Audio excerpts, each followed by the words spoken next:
Endless Summers, an Australian Test cricket history podcast. Episode 8, 1884 in England, Diminishing Returns. The 1884 side was the fourth time in 6 years that an Australian team would visit England. The team was once again an experienced one, with Murdoch, Bannerman, Blackham, Boyle and Spofforth on their fourth trips, whilst Bonner, McDonald, Palmer, Midwinter and Giffen had all had previous touring experience. New to the side were batsman Harry Tup Scott and leg spinner William Cooper, whilst George Alexander was player-manager, having been a tourist in 1880. However, unlike the previous tours, there was no colonial association support behind this tour. The players had organised themselves and saw it primarily as a money-making exercise. This was reflected in only 12 players being chosen for the tour, less than the 1882 side's 13, meaning that shares of the profits will be split between fewer players, increasing the money for each, but also meaning a greater workload. This would cause problems as the tour progressed. Of the two new players, Cooper was the one that had the biggest hopes pinned on him.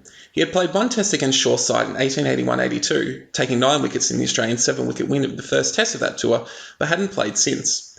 A Victorian who had only taken up cricket as a 27-year-old, he had bamboozled state sides with a large amount of turn he generated, and it was expected that the English would have great difficulty in playing him, providing even more depth to a strong bowling lineup of Spofforth, Palmer, Giffen and Boyle.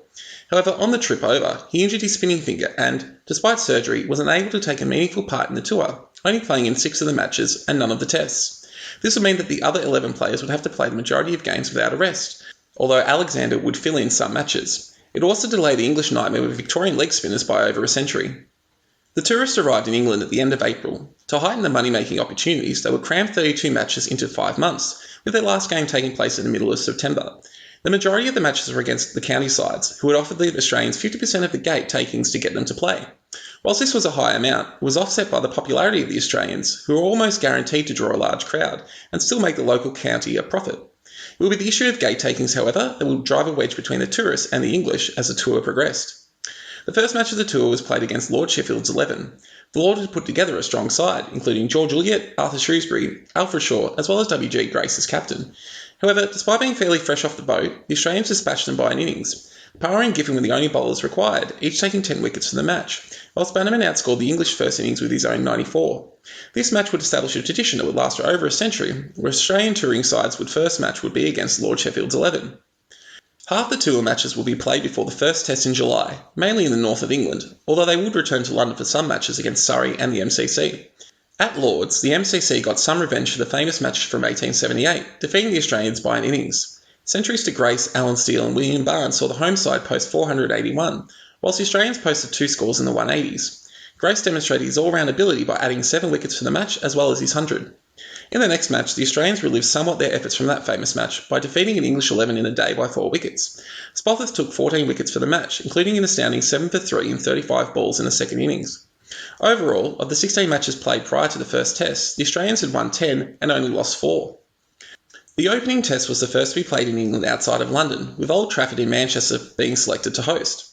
With only 11 fit players to choose from, the Australians had little difficulty selecting their side.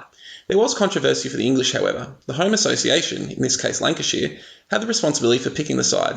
The team would have a strong Lancashire flavour, with Monkey Hornby, Dick Barlow, Alan Steele and wicketkeeper Dick Piling all local players. They also chose to select John Crossland, one of the fastest bowlers in England and another Lancashire local. However, Crossland had a reputation as a chucker, and Lord Harris, the most important man in English cricket, refused to play on account of this. Ironically, Crossland would end up being 12th man and would never play Test cricket. The Lancashire players were joined by titans of the English game, including W.G. Grace, Arthur Shrewsbury and George Ulyett, in what was hoped would be an excellent contest. Unfortunately for the local fans, the weather would have other ideas. The entirety of the first day was washed out. With the test only being scheduled over 3 days, this would leave little time for a result.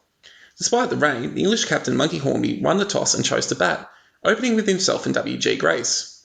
The captain would regret this choice, however, as he was stumped in ball second over for a duck. Ulyett joined Grace and the two took the score to 13 before Grace offered a simple chance to Palmer off Boyle, who accepted it comfortably. A rain delay then stopped play for 15 minutes and, upon the return, Ulyett was immediately bowled by Spofforth without a run being added to the score. Local hero Steele then joined with Shrewsbury to develop a partnership, with Shrewsbury hitting multiple boundaries. Steele matched him with a fierce leg side boundary off Spofforth, but was caught by Midwinter trying to repeat the stroke, leaving the English at 4 for 45.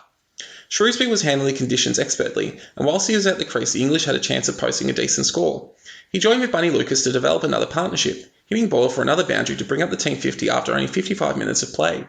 The scoring rate slowed thereafter, with the total proceeding only by singles, with Boyle eventually being replaced by Palmer. Shrewsbury then picked up the scoring, cutting a ball off Palmer through Spofforth's legs for 4. Ball was brought back to replace Palmer and soon struck, getting a quick leg break past Shrewsbury's outside edge to cannon into the stumps. The Nottinghamshire batsman had made 43 runs, the top score of the innings. On the next ball, the new batsman Barnes patted a ball tamely back to the bowler to be out for a golden duck on the last ball before lunch. The sun came out during lunch, causing the wicket to dry at a quicker rate, making it even more difficult for batting. Lucas took a single off the first ball from Spofforth, leaving the new batsman O'Brien to face the Demon. He could only last one ball as his stumps were splayed everywhere. Barlow held out with Lucas for 10 overs, but when he was dismissed the end came quickly, with the innings closing at 93, Lucas being undefeated on 15. Boyle had finished with 6 for 42, his maiden 5-wicket haul, while Spofforth claimed the other 4. The Australian innings commenced at 3:10 in the afternoon, with Bannerman opening with McDonald. Bannerman hit a boundary in the 6th over off Pete, but was then plumb ABW to Ulyett in the next over, out for 6 with the score on 10. This brought the captain Murdoch to the crease, and the two batsmen progressed the score with numerous boundaries, although Murdoch was dropped by the wicket off Pete. The bowlers were replaced with Barlow and Steele, but without success, as consistent boundaries saw the 50 come up in just over an hour of play. Soon after, though, McDonald nicked a ball from Steele through to the keeper, dismissed for 36.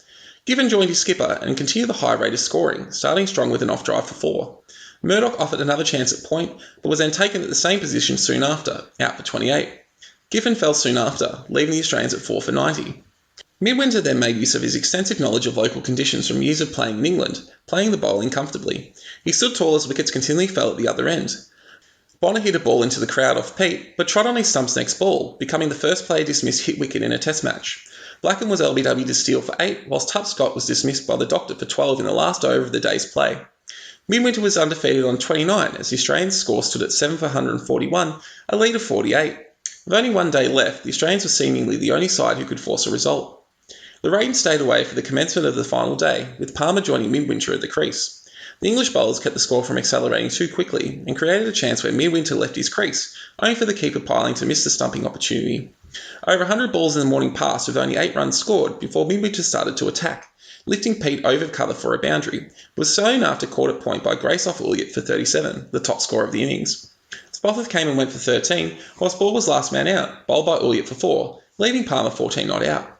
The Australian innings had ended on 182, a lead of 95, but they batted for 80 minutes with only 41 runs, leaving only a few hours to try and win the game. The English opened with Grace and Lucas, whilst the heroes of the first innings, Boyle and Spofforth, commenced with the ball. Tight bowling brought about a chance from Lucas off Spofforth, but Blackham was unable to take a difficult catch. This miss allowed the English to make it to lunch without loss on a total of 18. Following the resumption of play, Giffen replaced Boyle and managed to trouble the doctor with deliveries that behaved badly off the wicket. Grace would survive though and make his way to 31, dominating the opening partnership, until Palmer was brought on and managed to get Grace to play a ball onto his stumps, the first wicket falling the score on 41. Another change of bowling brought a further wicket, with Ulyett caught for 1 off the bowling of Boyle. The English were only 51 runs behind with 8 wickets in hand, but were starting to look wobbly. Next man in Shrewsbury, however, continues excellent form from the first innings, denting the ability of the Australians to get a run on. Lucas, who only scored 6 at this stage, also started to open up, hitting Palmer to the boundary to bring up the 50. Shrewsbury also hit a couple of boundaries, leading to Murdoch to rotate his bowlers trying to achieve a breakthrough. This finally came with a score on 70, with Giffen clean bowling Lucas for 24. Steele made his way to the wicket and in partnership with Shrewsbury managed to erase the deficit by 4:30 in the afternoon. Steele brought up the 100 with a straight drive for 4, but soon after Shrewsbury was clean bowled by Palmer for 25. Bonner was then brought on and managed to claim his first test wicket, having Steele caught behind by Blackham. The English were 5 for 106, only 11 runs ahead. This soon became 6 for 114 when Palmer again clean bowled a batsman, this time Barnes. A small hint of an Australian win remained if they could remove the last batsman quickly. Barlow was joined at the wicket by O'Brien, who was given not out of a very strong LBW shout, whilst Barlow was nearly caught at point. O'Brien tried his way out of trouble and was lucky not to be out multiple times. He was finally dismissed for 20 valuable runs. Hornby was then stumped for 4 off the bowling of Palmer, whilst Piling was bowled by Spofforth, leading the English at 9 for 154. However, at this stage, with the win looking ever more unlikely, the Australians dropped their standards, letting multiple extras through, allowing the English to reach the close of play at 9 for 180, leaving the match as a draw. Palmer finished with 4 wickets, while Spofforth had 2. The Australians had been on top for most of the test, but had been unable to capitalise, although the loss of the first day's play had the biggest impact on the overall result. The Australians then made their way to London for what was to be the first test match at Lord's. With Crossland no longer part of the squad, Lord Harris returned to captain, joined also by Walter Reed, Alfred Littleton and debutant Stanley Christopherson, with O'Brien, Barnes, Piling and Hornby making way. Australia was unchanged due to the injury suffered by Cooper. Australia won the toss and chose to bat, opening with McDonnell and Bannerman. 20,000 fans were in attendance, despite the blustery weather, to witness Pete deliver the first over. Almost immediately, the Englishman had a wicket, bowling McDonnell for a second ball duck. The captain arrived to the crease and joined Bannerman in a cautious partnership. The English bowling allowed for little scoring, although they missed a simple chance off Murdoch. The score progressed to 25 before Bannerman missed a straight one from Pete, becoming the second wicket to fall. Giffen came to the crease and soon lost his captain, who was struck leg before the wicket for 10, again off Pete. Midwinter soon became the Englishman's fourth victim as he missed an attempted drive and was bowled. The score was 4 for 46 as the big striking Bonner arrived at the crease with the Australians in desperate need of a partnership. Giffen hit the next ball he faced for 4 to bring up the 50, and the score began ticking over more quickly, although Bonner was uncharacteristically restrained, working in ones and twos rather than the boundaries he was known for. When the score reached 85, the debutant Christopherson arrived at the crease, and Bonner couldn't help himself, attempting to hit him into the crowd, but only managing to sky the ball to grace a point, out for 25. Blackham soon after ran himself out for the second duck of the innings, leaving the Australians at 6 for 93. This brought Scott to the crease and, in partnership with Giffen, who raised his personal 50, managed to take the Australians to lunch as drizzle began to fall. The Australians had made to 117, but were still well short of a competitive score having chosen to bat. Following resumption of play, Scott and Giffen both hit boundaries when playing expansive cricket, until Pete struck again for his fifth of the innings, bowling Giffen for a well-made 63. This didn't stop Scott, who continued to play aggressively, causing Lord Harris to turn to W.G. Grace, who managed to put a lid on the scoring. The pressure worked as Palmer and Spofforth were dismissed within 5 runs of each other, leaving the Australians at 9 for 160, with only Boyle left to partner Scott, who was demonstrating why he was selected for the tour. He hit multiple boundaries as the bowlers were rotated looking for a breakthrough, but with no luck. Boyle hit one ball so hard that W.G. Grace, who had fielded the ball, had to go off the field. He was replaced by the Australian captain, who graciously offered to subfield. The 200 runs of 50 partnership were both raised in quick time, as Harris turned to Steele to provide a breakthrough. Scott hit the second ball of his second over to point, where the catch was accepted by his own captain, ending the Australian innings at 229. Scott had made a chanceless 75, whilst Boyle was not out with a plucky 26. Pete had finished with the excellent figures of 6 for 85. There was still an hour and a half left in the day's play as the English innings commenced. The English opened with Lucas and Grace and scored freely, with both batsmen hitting boundaries, bringing up 37 at a run a minute, before Palmer managed to have WG caught brilliantly at slip by Bonner for 14. New batsman Shrewsbury then survived a leg before shout off the same bowler. The scoring rate slowed as the batsmen found it difficult to get the ball through the field. This pressure brought about another breakthrough, with Lucas being out the same way as his opening partner. Before the new batsman Elliott could take his guard, a shower interrupted play, causing the players to scurry back to the pavilion. After 10 minutes they were able to return, and as stumps drew close, Boyle was brought on to replace Palmer and was able to tempt Shrewsbury from his crease to be stumped by Blackham for 27, having taken the English to score to 90. Stumps were then drawn, with the English still trailing by 139 with 7 wickets in hand. The match was well balanced, but was going to take more good bowling from the Australians, such as Palmer, to create an Australian lead. George Eugene Palmer, known as Joey, was born on the 22nd of February 1859 in the New South Wales town of Mulwala on the Murray River.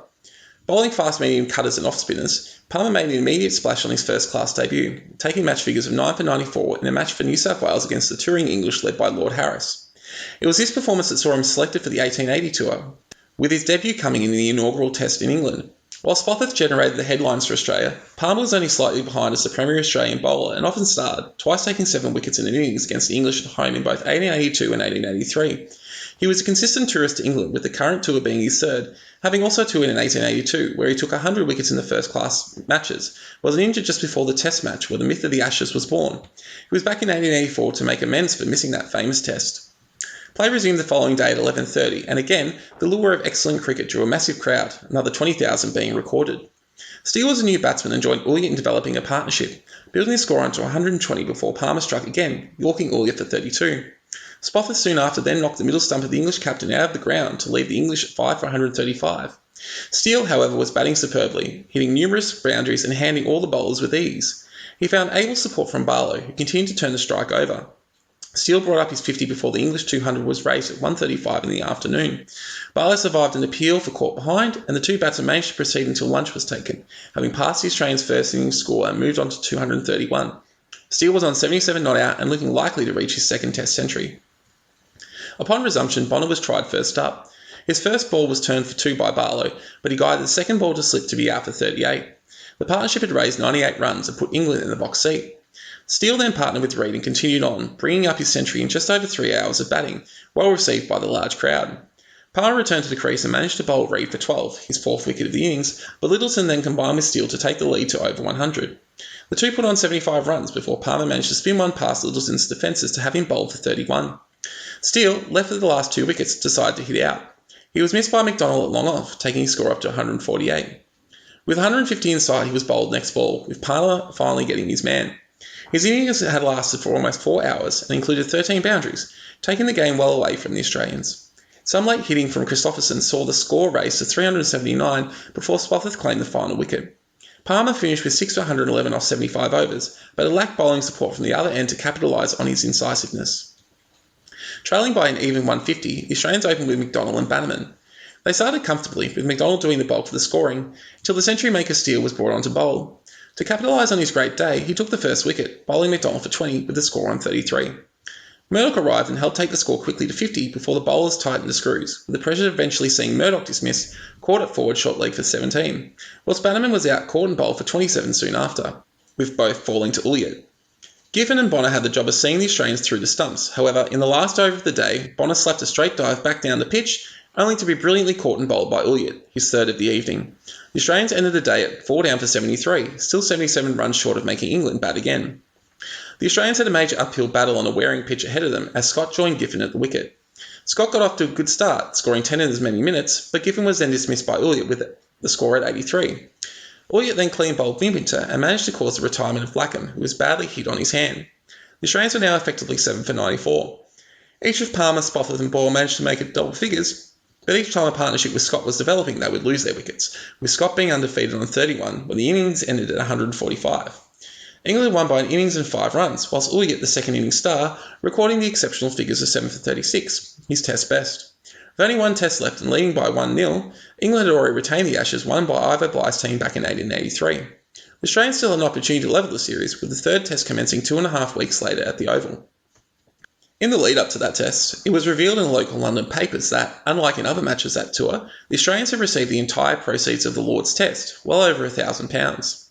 This had been agreed beforehand to cover the costs, but on a tour where the majority of the gate was split evenly between the tourists and the home side, this caused ructions between the Australian and English cricketers. This was received particularly poorly by the English professional players, who relied on payments from cricket for a living. The Australians had been presenting themselves as an amateur operation, but the cold hard facts suggested they were ruthless in extracting every last dollar that they could from the tour. This attitude would cause issues down the road. On a blazing hot day, the Australian captain won the toss and chose to bat at the Oval. Australia was unchanged, whilst England had 2 changes, with Billy Barnes and William Scotland replacing Lucas and Christopherson. Once again, Bannerman and McDonald opened the batting. Both batsmen opened their accounts with boundaries, but in the 4th over, Bannerman was out, caught at point off the bowling of Pete with a score of 15. This brought Murdoch to the crease. Though cautious at first, the scoring began to increase at a rapid rate. 50 runs came up after only 40 minutes of play, with 100 being raised 90 minutes into the innings. McDonald was particularly severe, taking 9 off 1 Pete over. The English bowlers were rotated without success, and 7 had been tried before the lunch was called, with the Australians dominant on 1 for 130. After 3 maidens following the lunch break, McDonald unleashed numerous boundary hits, racing towards his second test century, which he brought up at the stroke of 3 to warm applause from the crowd. Soon after, though, Ulyett claiming with a low catch at slip off Pete. He made 103 with 14 boundaries and left Australia in a strong position at 2 for 158. Murdoch, who had just survived a difficult chance to the keeper, was joined by Scott. After a couple of quiet overs, Scott picked up where McDonald had left off, hitting multiple boundaries and even picking up a 5 when an errant throw off a kick single went to the boundary. The 200 was achieved at just before 4 o'clock, and Lord Harris had to turn to himself to try to gain a breakthrough, to no avail as his first over was taken for 7. Murdoch raised his second test century just before 5 in the afternoon. Scott, who had passed 50 shortly before, was missed by Lord Harris at long off, although the chance was considered a difficult one. 300 came and went as the English even turned to the wicketkeeper Littleton to try and break the partnership, bowling in lob style. With stumps approaching, Scott hit WG Grace for 3 to bring up his own century, his first in Tests. As the 2 undefeated batsmen left the field, the Australians were in an imperious position at 2 for 363. The following day was also hot, but that didn't deter the 15,000-strong crowd. Murdoch and Scott resumed their innings, but not long after were finally separated, with Scott out for 102, caught off the bowling of Barnes. He had combined with Murdoch for a 207-run stand, the first double-century stand in Tests. This brought Giffen to the crease, and after a dozen overs of watchful batting, he began to open up. The 400 was raised after an hour of batting, whilst Murdoch brought about his second score of above 150 in Tests. Soon after, he was missed by Barlow at third man, although the partnership with Giffen was soon broken as the South Australian was caught at silly mid-on for 32. Next man Bonner was unable to get going, being dismissed for 8 on the stroke of lunch, with the score now 5 for 454. The Australian captain had gone to lunch at 190 and, joined by Midwinter, quickly brought up the first double century in Test matches with one of his trademark cuts of 4. Shortly after, his tremendous knock was finally concluded at 211, being well caught at slip. His innings had lasted for over 8 hours over the best part of 2 days and included 24 boundaries. With Blackham joining in, Midwinter continued the punishment of the bowling, with the 500 being raised with no declaration in sight. Finally, when 532 was on the board, the English went back to the lobs of their wicketkeeper. With Grace taking the gloves, Littleton ran through the remaining 4 wickets for only 19 runs, ending the Australian innings at a mammoth 551. It had taken the best part of 2 days to construct, however, and would take an excellent bowling effort to gain the victory required to draw the series. The English commenced the innings with Grace and Scotland opening and batting. Surprisingly, the Australians opened with Bonner. Grace took a liking to this and immediately hit into the leg boundary for 4. With Palmer bowling tidily at the other end, the English scored more freely off Bonner, with the Doctor hitting consecutive boundaries to take the score onto 32. However, in the following over, Grace was run out, bringing Barnes to the wicket to join Scotland. The two progressed the score with ease, bringing up the 50 after only 40 minutes of batting. This saw Spofforth replace Bonner, who managed to have Barnes caught low down at third man by Midwinter for 19. Shrewsbury came to the wicket and saw out the rest of the day as England ended with 2 for 71, with Scotland not out 21. A dull day greeted the 10,000 fans who turned up for the final day of the match. Within a couple of overs of the commencement of play, Shrewsbury was already back in the pavilion, being caught by the keeper off Midwinter. The century maker from the previous match, Steele, joined Scotland at the wicket, and he picked up where he had left off, hitting Spofforth for multiple boundaries. The 100 was raised before a switch to Palmer and Boyle saw the scoring dry up. This eventually brought about the downfall of Steele, who had finally broken the shackles of the boundary before being LBW the next ball to Palmer, with the score now 4 for 120. Elliott made 10 before being dismissed by Palmer, and the next batsman Barlow was out first ball. Harrison Scotland took the score onto 160 before the England captain was another LBW victim of Palmer's. Keeper Littleton joined Scotland, who managed to bring up a chanceless 50 just prior to the lunch break. Upon their return, the two scored 8 singles before Spofforth breached the defences of Littleton. This left the English at a precarious 8 for 181, still trailing by 370, with the majority of the day's play left for the Australians to try and snatch a series-tying victory. Fortunately for England, their number 10, Walter Reid, was no slouch with the bat. He had a first-class average of over 30, excellent for the day, and decided the best form of defence was attack. With Scotland immovable at the other end, Reid took to the bowling, hitting multiple boundaries, including powerful drives off Palmer. He survived an LBW shout and he continued his boundary-hitting ways, bringing up his own 50 by 4 o'clock in the afternoon. The Australians cycled through their bowlers without luck as the strain of a long tour began to show in the increasingly looser bowling. The 100 partnership was brought up, followed shortly after by the Team 300. More importantly, time was being taken out of the game, with the Australians' chance of forcing a victory almost gone. Reid's hitting was so vicious that he went past his partner's score, even though Scotland had already been over 50 at the time Reid joined him at the crease.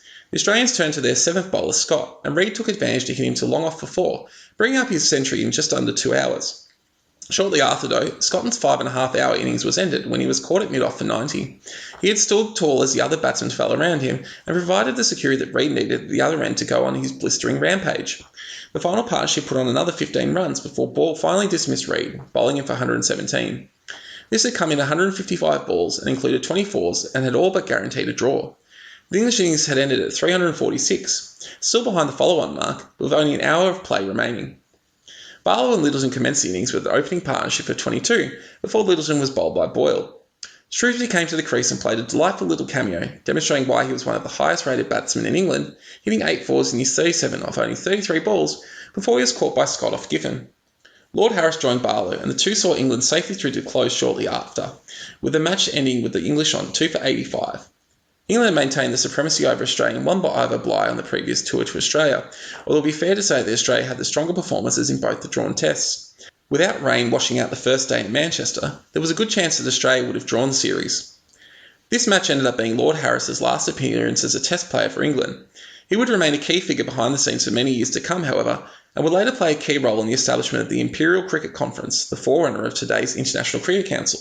The Australians still had another month of their tour to go and were quite successful, winning 5 of the remaining 7 matches. Across the entirety of the tour, Spofforth had taken a mammoth 207 wickets, the most by any bowler in England that season, whilst Palmer also claimed over 100. Murdoch had scored 1,381 runs, second only to Lord Harris's 1,417 and 20 more than W.G. Grace, whilst McDonald, Bonner and Giffen also crossed the 1,000-run mark. Despite the result of the Test matches, overall the tour was a success for the Australians, winning 18 of the 32 matches played. The tour was also a financially rewarding one, with the popular Australians drawing high crowds and thus high gate receipts, leading to each player profiting handsomely from the venture. However, the clear financial nature of the tour had probably contributed to the Test series loss as, given that once Cooper was injured, there was no one able to play the rest of the frontline bowlers, with the tour organisers more concerned about maximising their profits by not having more players on the tour. It would also sow the seeds for future discord. There was discontent in the local English press regarding how focused the Australians were on money, and the scandal of the Australians taking all the gate from the Lord's Test causing resentment by English professional players, who were missing out on a share of the profits made from these matches. The private nature of the tour also annoyed local Melbourne and Sydney cricket organisations, leading to a situation the following Australian summer where entirely different teams would play from one Test match to the next. This distrust between the leading players and the Australian associations would result in a decline in the fortunes of Australian cricket. Thank you for listening. New episodes of Endless Summers will be released fortnightly. Please subscribe to be notified of new releases. You can also follow us on Twitter at pod_endless, and you can email us at endlesssummerpod@gmail.com.